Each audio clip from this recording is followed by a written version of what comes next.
यह वीडियो उन सभी भक्तों के लिए है जो सनातन धर्म, पौराणिक कथाओं और भगवान शिव की रहस्यमयी गाथाओं में रुचि रखते हैं। परेश पराधी चैनल को सब्सक्राइब करें।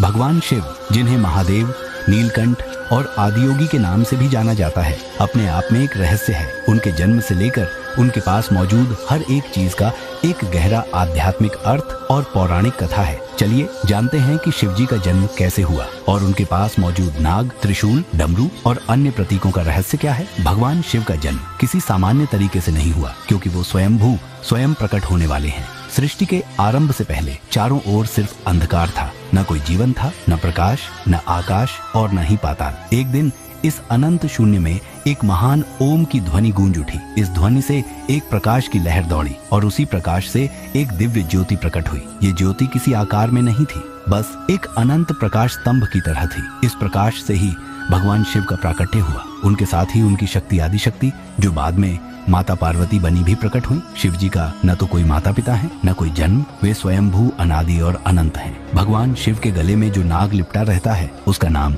वासुकी है। वासुकी नागों का राजा था और बचपन से ही भगवान शिव का बड़ा भक्त था। उसने कठोर तपस्या की और शिव जी को प्रसन्न किया। जब समुद्र मंथन हुआ, तब वासुकी ने ही रस्सी का काम किया था, जिससे देवताओं और असुरों ने मंदराचल पर्वत को घुमाया। मंथन के दौरान जब हलाहल विष निकला, तब वासुकी के पास भी विष फैलने का खतरा था, लेकिन भगवान शिव ने उसे बचाया। उसके बाद शिव जी ने वासुकी को अपने गले में स्थान दिया, ताकि वह हमेशा उनके करीब रह सके। वासुकी नाग शिव जी की शक्ति, विनम्रता और भक्ति का प्रतीक है। भगवान शिव के हाथ में हमेशा त्रिशूल रहता है, जो 3 नुकीले हिस्सों वाला अस्त्र है। जब शिव जी का जन्म हुआ, तब ब्रह्मा, विष्णु और महेश शिव के बीच यह निर्णय हुआ कि ब्रह्मा सृष्टि का निर्माण करेंगे, विष्णु उसका पालन करेंगे और शिव उसका संहार करेंगे। तभी त्रिदेवों ने अपनी अपनी शक्तियों का एक एक अंश निकाला और उसे त्रिशूल का रूप दिया। पहला नुकीला भाग सृष्टि के निर्माण, ब्रह्मा का प्रतीक है। दूसरा भाग पालन, विष्णु का प्रतीक है। तीसरा भाग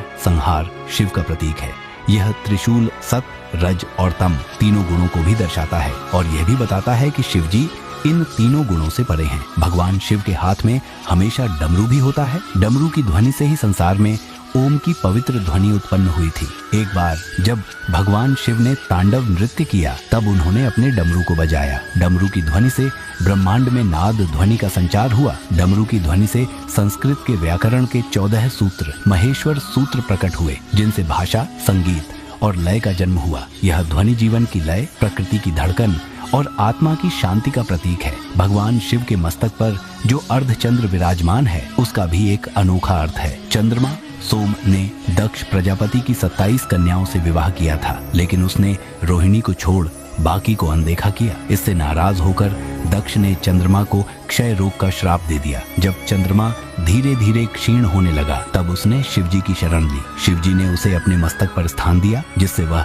श्राप से मुक्त हो गया और अमर हो गया। इस प्रकार चंद्रमा शिव जी के मस्तक पर अर्धचंद्र के रूप में शोभित हुआ और यह अमरत्व, समय और परिवर्तन का प्रतीक बन गया। शिव जी की जटाओं में विराजमान माँ गंगा केवल एक नदी नहीं, बल्कि पवित्रता और जीवन का प्रतीक है। किंग भगीरथ के तप से प्रसन्न होकर माँ गंगा स्वर्ग से पृथ्वी पर अवतरित हुई, लेकिन उनकी वेगवान धारा पृथ्वी को नष्ट कर सकती थी। इसलिए भगवान शिव ने उन्हें अपनी जटाओं में समाहित कर लिया और धीरे धीरे पृथ्वी पर प्रवाहित किया। इससे गंगा की जलधारा शांत हो गई और पृथ्वी पर जीवन का संचार हुआ। गंगा शिव जी के धैर्य, करुणा और पवित्रता का प्रतीक है। जब शिव जी ध्यान में लीन थे, तो उनके एक आंसू की बूंद पृथ्वी पर गिरी और वहां रुद्राक्ष के वृक्ष का जन्म हुआ। रुद्राक्ष मन, शरीर और आत्मा की शुद्धि का प्रतीक है। इसे धारण करने से नकारात्मक ऊर्जा समाप्त होती है और ध्यान में गहराई मिलती है। भगवान शिव की तीसरी आंख उनका सबसे रहस्यमयी और शक्तिशाली प्रतीक है। जब कामदेव ने शिव जी के ध्यान को भंग करने का प्रयास किया, तो शिव जी ने क्रोध में अपनी तीसरी आंख खोल दी। उनकी आंख से निकली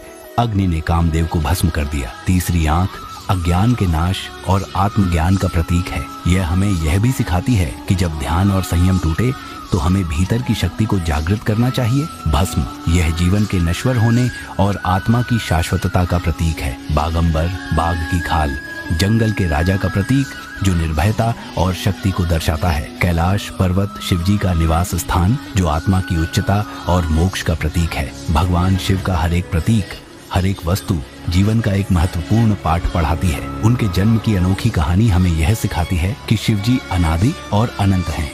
उनके दिव्य प्रतीक हमें जीवन, मृत्यु, भक्ति, साधना और नश्वरता के बारे में गहरी समझ प्रदान करते हैं। उनकी भक्ति और उनके प्रतीकों को समझना जीवन के गूढ़ रहस्यों को समझने जैसा है। शिव जी की शिक्षाएं हमें साधारण जीवन में भी आत्मिक ऊंचाइयों तक पहुंचा सकती है। हर हर महादेव, जय भोलेनाथ।